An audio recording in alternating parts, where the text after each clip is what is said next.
Good morning. Happy to be with you this morning. It's a little cool outside this morning and really foggy, and so I just decided to stay in here today to record these. It's fairly early, and so I just decided to stay in. But I was reading a an article by Joshua Grubbs, and in it he did a survey of something like 6,000 uh, people, and he asked he asked them a question about their political beliefs, their moral beliefs, and things like that. But he also asked them about whether they were guilty of moral grandstanding. And by that, I mean they were guilty of chiming in and pointing out how they don't do something, how they're morally, basically elevating their moral superiority over somebody else, or making some disparaging comment, moral comment about something somebody else did, and basically kind of putting them down and or elevating themselves, making a statement that sort of bragged about some moral position they had. And don't get me wrong, I'm not saying you shouldn't stand up for what is morally right, but it's when you start bragging about your own moral superiority that it becomes a problem. You become, they call it moral grandstanding. And this happens a lot on social media, where people will get on here and somehow try to make themselves look better or elevate themselves over other people. And they found that people that do this a lot tend to be disliked a lot. We used to just call it being self righteous. But people who kind of moral grandstand on social media tend to have people just kind of tune them out and turn them off, because we all know that we all have our moral flaws. We all have our moral weaknesses, the things that make it so we don't really stand out. We're not really morally superior. You might say, "Well, I'm morally superior to the pusher that pushes drugs on a corner in New York City or something like that." Be careful. That's all I have to say is be careful.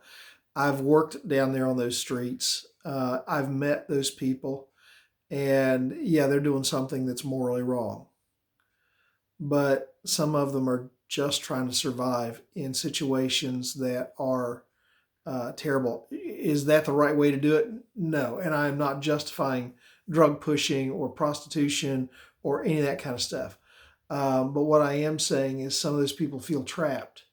And if there weren't so many people around that were feeling morally superior, we could reach out more easily and more readily to those individuals.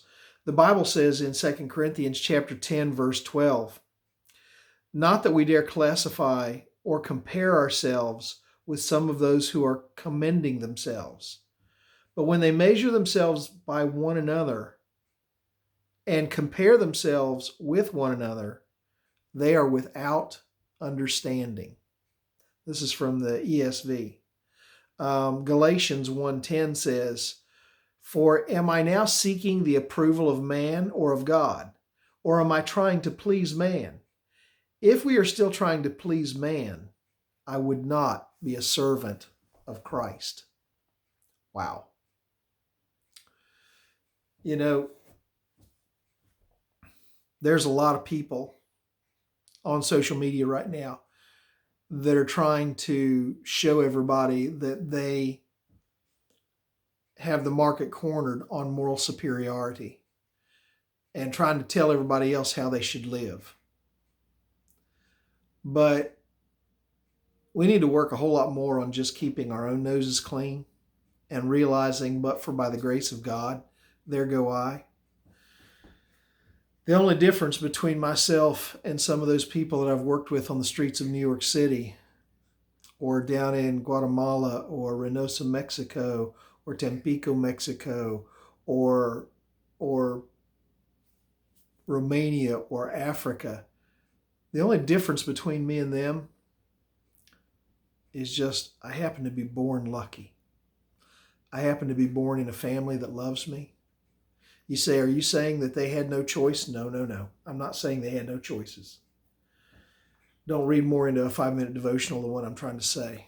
But I'm trying to say I could have been born in their situation, and maybe I'd have followed their path. Maybe in despair, I've made wrong choices too.